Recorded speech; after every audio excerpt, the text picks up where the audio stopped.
नमस्कार दोस्तों, डिजिटल गुरुकुल में मैं श्रीकांत आप लोग सबका एक बार फिर से स्वागत करता हूं। दोस्तों, आज हम लोग बात करेंगे एक बहुत ही इंपॉर्टेंट टॉपिक, वो है भारत की संसद के बारे में, यानी पार्लियामेंट ऑफ इंडिया के बारे में।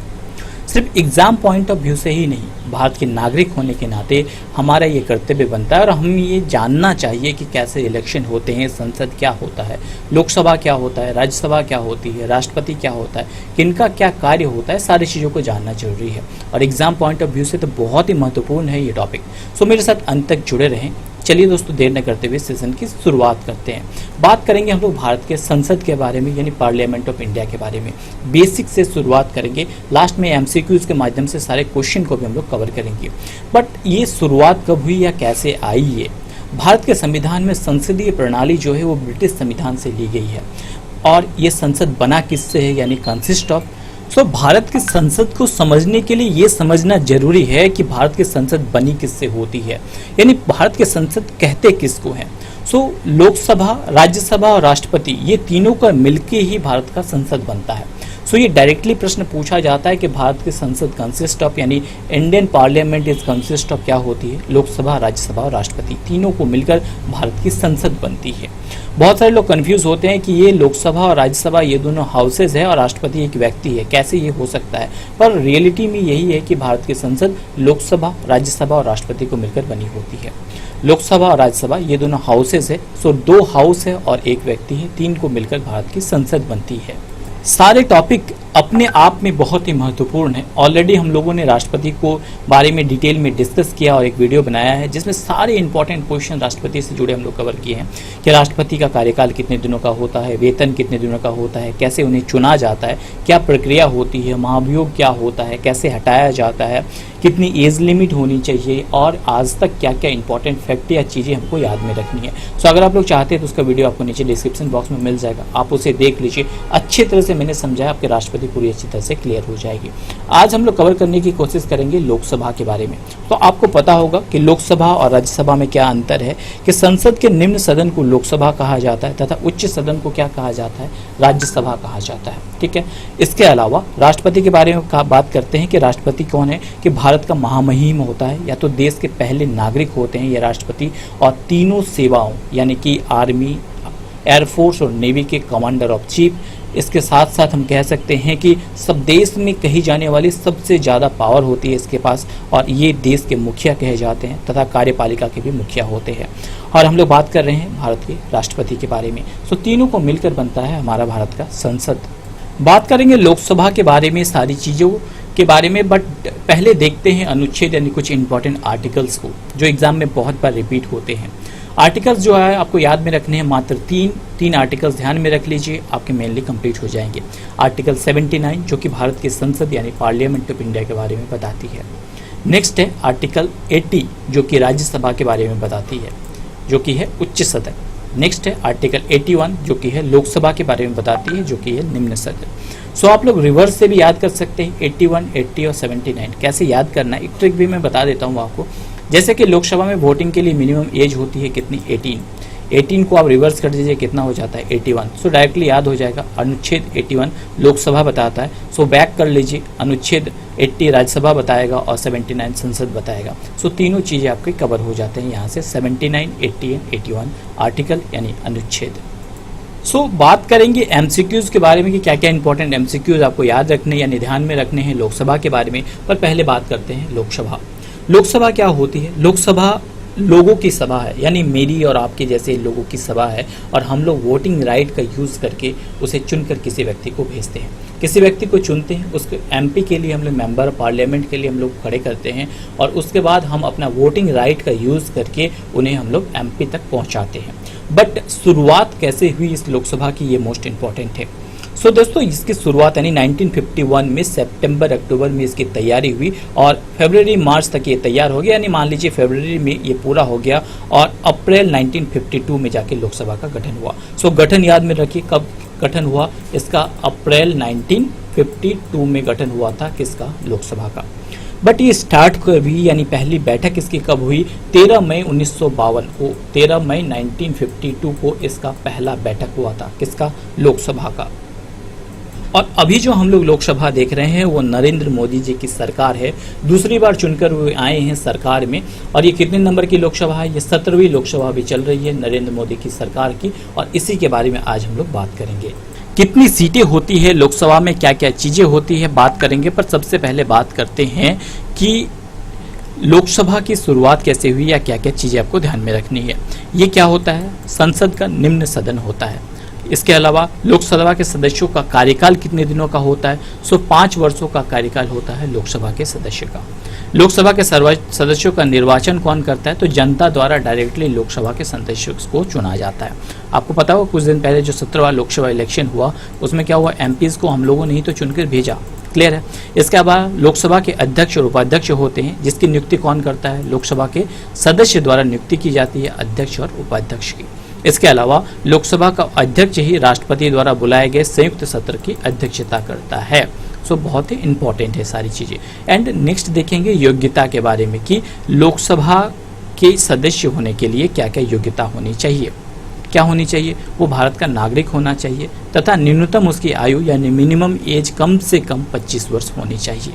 दोस्तों ये थे कुछ बेसिक हमारे भारतीय लोकसभा के बारे में। चलिए तो देर न करते हुए हम लोग एमसीक्यूज की ओर बढ़ते हैं। आपको प्रत्येक प्रश्न का उत्तर देने के लिए मिलेंगे मात्र 3 सेकंड का वक्त। अगर आप लोगों को इनमें से किसी का भी उत्तर आता है तो आप मुझे कमेंट बॉक्स में कमेंट कर सकते हैं। ये सारे ही प्रश्न बहुत ही ज़्यादा इंपॉर्टेंट है। पहला प्रश्न आपके सामने है कि लोकसभा में कितनी सीटें होती हैं। सीटें बहुत ही इंपॉर्टेंट है। सो लोकसभा में 545 सीटें होती है। ठीक है। अब सीटें का जो मुद्दा है ये बहुत ही कंफ्यूजिंग है। बहुत ज़्यादा लोग कंफ्यूज होते हैं क्योंकि अलग अलग जगह अलग अलग चीज़ें लिखी होती है। जैसे कहीं कहीं पे आपको क्या लिखा मिलेगा? 552 सीटें लिखी मिलेगी। कहीं कहीं पे आपको मिलेगा 550 सीटें। कहीं कहीं पे आपको दिखेंगे कैसा फॉर्म 545 प्लस 7 सीटें। कहीं कहीं पे आप देखेंगे लिखा है 543 और प्लस 2 सीटें। कहीं कहीं पे आपको दिखेंगे 530 प्लस 20 और प्लस 2, इस फॉर्म में भी दिखेंगे। बट मैं बता दूं कि ये सारी ही चीज़ें सही है, कोई भी गलत नहीं है। बट कैसे आपको ध्यान में रखनी है, कैसे समझना है, क्योंकि ये बहुत ही कंफ्यूजिंग है। ये सारी ही सीटें सही है बट अलग अलग कंडीशन से इसके, ये आपको समझना होगा। बहुत ही इंपॉर्टेंट है अगर आप लोग किसी एग्जाम की तैयारी कर रहे हैं, क्योंकि डे बाय डे इनका लेवल बढ़ रहा है। सो आपको प्रिपरेशन का लेवल भी बढ़ाना होगा, आपको नॉलेज बढ़ाना होगा, तभी आप लोग अच्छे से एग्जाम फाइट कर पाएंगे। सबसे पहले देखते हैं 552 सीटों का क्या चक्कर है। तो ये जो 552 सीटें हैं ये क्या है? ये मैक्सिमम नंबर ऑफ एमपीज है, यानी कि भारतीय संविधान में लिखा है कि इससे ज़्यादा एमपीज कभी भी नहीं हो सकते हैं। यानी सबसे ज़्यादा से ज़्यादा एमपीज हो सकते हैं वो 552 हो सकते हैं। सो ये मैक्सिमम है 552। इसका क्लियर हो गया आपको। नेक्स्ट आते हैं 550। अब 550 क्या है? तो ये जो 552 है इनमें से 550 जो है वो पब्लिक के द्वारा चुनी जाती है, यानी जनता के द्वारा चुनी जाती है, और 2 जो है वो राष्ट्रपति के द्वारा मनोनीत की जाती है। सो ये 550 जो है वो डायरेक्टली पब्लिक के द्वारा चुनी जाती है। मैक्सिमम टू मैक्सिमम चुने जा सकते हैं, इसी के कारण इसे 550 कभी कभी लिखा जाता है। और 2 जो है वो जनता चुन नहीं सकती है, उसे तो राष्ट्रपति के पास स्पेशल पावर होती है। सो इसे नहीं लिखा जाता है, इसलिए 550 कहीं कहीं आपको मिलेंगे। अब ये 545 प्लस 7 इसका क्या चक्कर है ये देखते हैं। ठीक है।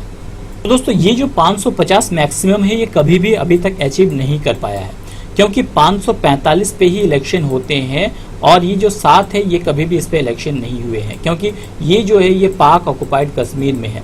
अगर हम लोगों को ये पाक ऑक्युपाइड कश्मीर मिल जाती है तभी इन 7 में जो है वो इलेक्शन हो पाएंगे। सो अगर मैक्सिमम पूछा जाए तो हम लोग क्या लिखेंगे? 552 लिखेंगे। उनमें से अगर 2 हटा दिया जाए जिन्हें राष्ट्रपति द्वारा चुना जाता है तब मैक्सिमम क्या हो जाएगा? 550 हो जाएगा। इसके अलावा 545 में इलेक्शन होते हैं और 7 जो है वो किसके द्वारा? पाक ऑक्युपाइड कश्मीर में है, जिसमें इलेक्शन नहीं होते हैं। अब ये 543 प्लस 2 ये क्या है?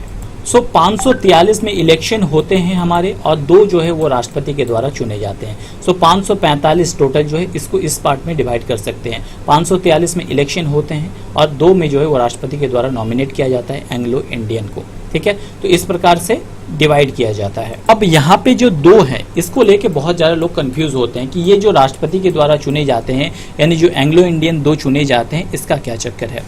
तो दोस्तों ये जो 2 चुने जाते हैं ये हमेशा नहीं चुने जाते। भारतीय संविधान में लिखा हुआ है कि अगर ये जो 543 यानी 545 जो है इसमें से अगर एक भी एंग्लो इंडियन ना चुना जाए तब राष्ट्रपति के पास स्पेशल पावर होता है कि ये दो एंग्लो इंडियंस को जो है वो चुनकर भेज सकता है लोकसभा में। तो एंग्लो इंडियन कौन होते हैं? ऐसे व्यक्ति जिनका संबंध जो है ब्रिटेन से हो, यानी कि ऐसे व्यक्ति एंग्लो इंडियन, एंग्लो का शब्द है आंग्ल, आंग्ल शब्द से बना है एंग्लो, आपको पता है। यानी कि अगर किसी के दादा दादी या कोई भी जो है वो शादी किए हो, इंडिया में आकर शादी किए हो, जो कि एक विदेशी हो, तो ऐसे व्यक्तियों को चुना जा सकता है एज ए एंग्लो इंडियन, जिनका संबंध कहाँ से होना चाहिए? अंग्रेज से उनका संबंध होना चाहिए। इन दो में कभी भी कोई इंडियन डायरेक्टली नहीं चुना जा सकता है। और इसे कौन नॉमिनेट करता है? इसे राष्ट्रपति के द्वारा चुना जाता है, पर राष्ट्रपति डायरेक्टली अपनी मर्जी से किसी भी दो व्यक्ति को नहीं चुन सकता है, मंत्रिपरिषद की सलाह से इन दो व्यक्तियों को चुना जाता है। चलिए अगले प्रश्न की ओर बढ़ते हैं कि लोकसभा को अन्य किस नाम से जाना जाता है? तो सही उत्तर है, लोकसभा को हम लोग किस नाम से जानते हैं? निम्न सदन के नाम से जानते हैं, अस्थायी सदन के नाम से जानते हैं, या तो लोकप्रिय सदन के नाम से जानते हैं। यानी सही उत्तर होगा यह सभी। लोकसभा को निम्न सदन, अस्थायी सदन या लोकप्रिय सदन, इन तीनों नाम से ही जाना जाता है। अगला प्रश्न आपके लिए बहुत इजी हो सकता है। थोड़ी देर पहले मैंने बताया भी कि लोकसभा का वर्णन किस अनुच्छेद यानी भारतीय संविधान के किस आर्टिकल में किया गया है? तो सही उत्तर होगा कि लोकसभा का वर्णन हमारे भारतीय संविधान के आर्टिकल 81 में किया गया है। थोड़ी देर पहले मैंने बताया आपको कि लोकसभा का वर्णन है आर्टिकल 81 में, जिससे कि आप लोग 18 साल मिनिमम एज है उसको उल्टा करके कर सकते हैं आर्टिकल 81। राज्यसभा का वर्णन है आर्टिकल किसमें? 80 में, जबकि भारतीय संसद का वर्णन है आर्टिकल 79 में।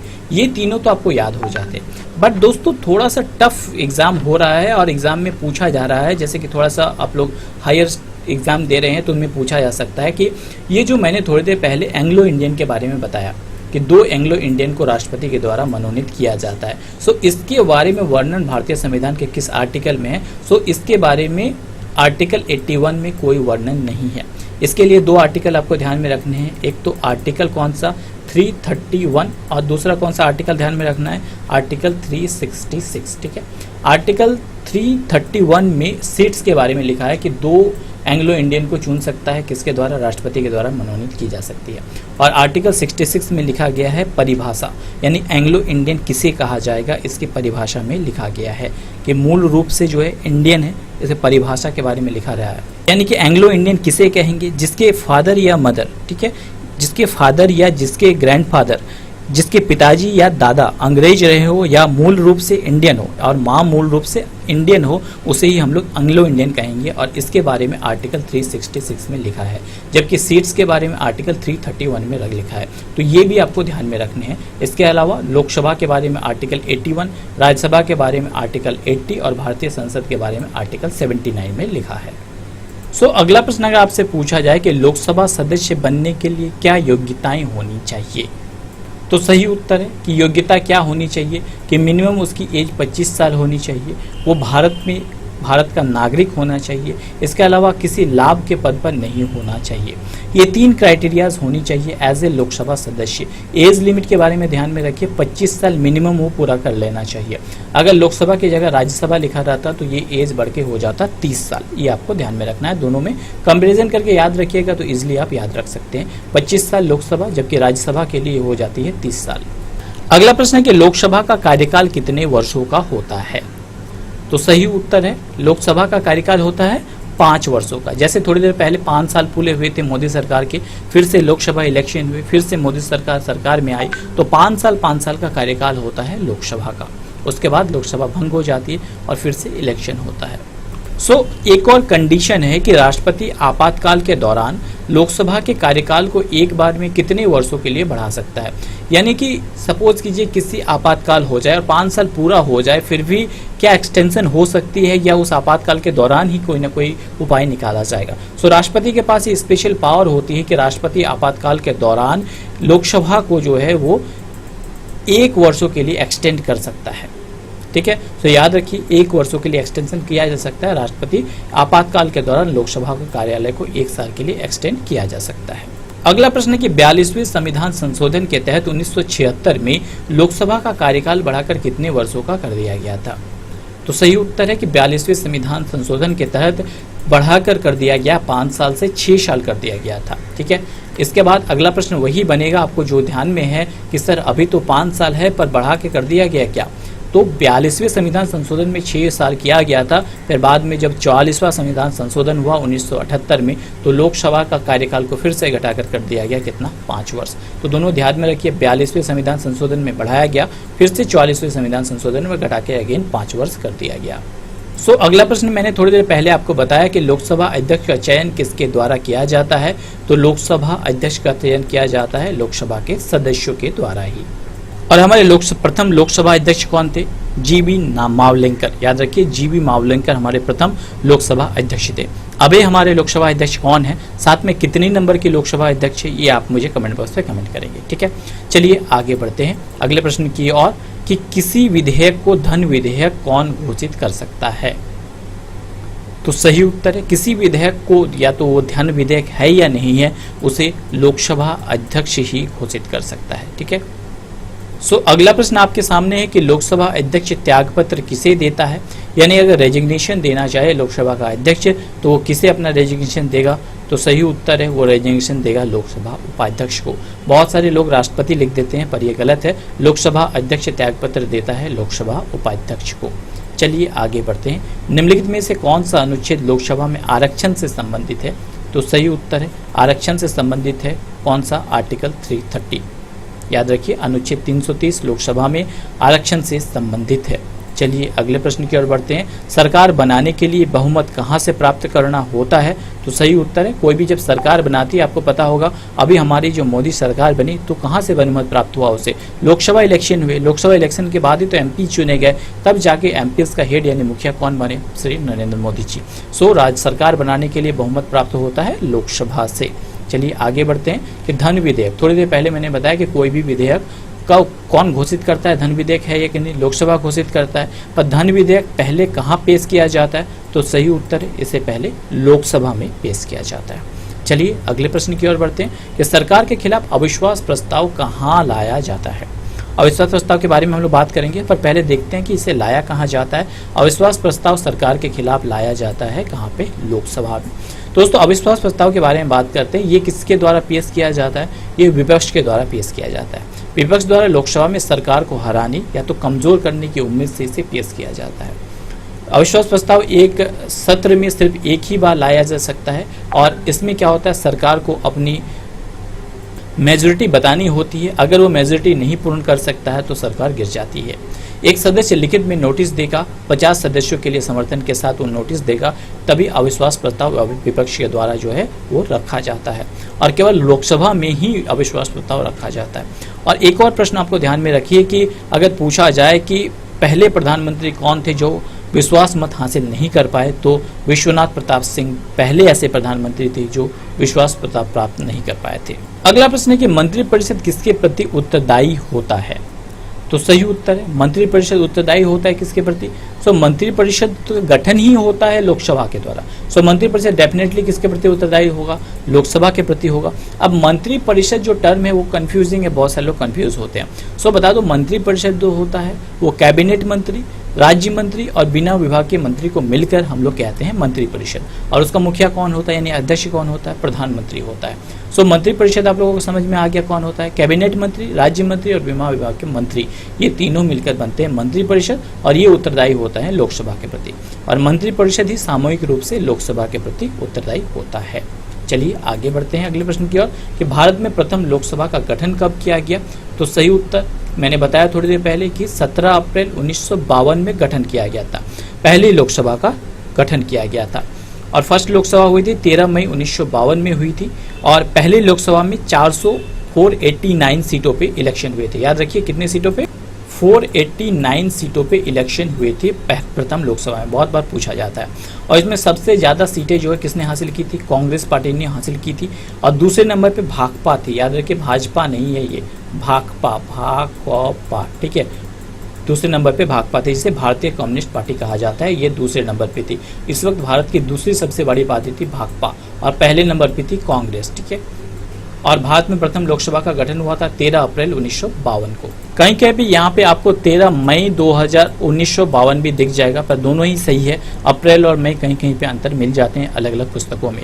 13 अप्रैल 1952 या 13 मई 1952 दोनों में से एक आपके ऑप्शन में रहेंगे, पर दोनों ही सही है। याद रखिए 13 मई 1952 पहली लोकसभा का गठन हुआ था, या तो 13 अप्रैल 1952, और 1954 में हुआ था राज्यसभा का 1954 में।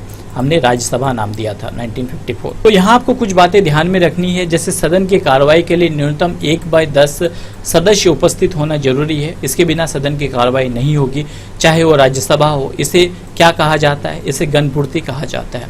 इसके अलावा पूछा जाता है, बहुत बार पूछा भी गया कि पहली लोकसभा महिला अध्यक्ष कौन है, तो मीरा कुमारी है। और पहले अध्यक्ष कौन थे, तो जीबी मावलंकर थे। पहली महिला अध्यक्ष याद रखिए मीरा कुमारी, और पहले अध्यक्ष थे जीबी मावलंकर।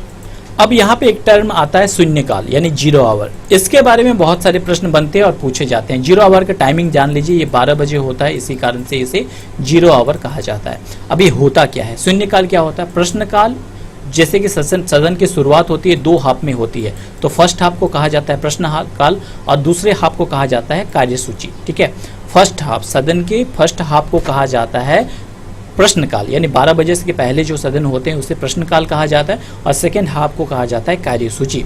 और इसके बीच में जो पड़ता है, यानी 12 बजे एग्जैक्ट जिसके बीच में जो पड़ता है उसे ही कहा जाता है शून्यकाल। सो आपको ये ध्यान में रखनी है, फर्स्ट हाफ प्रश्नकाल, सेकेंड हाफ कार्यसूची, और दोनों के मध्य का समय शून्यकाल कहा जाता है। सो दोस्तों, last but not the list के भारत के पहले लोकसभा अध्यक्ष कौन थे, मैंने थोड़ी देर पहले बताया, बहुत इजी है। सही उत्तर है, भारत के पहले लोकसभा अध्यक्ष थे जीबी मावलंकर, यानी गणेश वासुदेव मावलंकर भारत के पहले लोकसभा अध्यक्ष थे।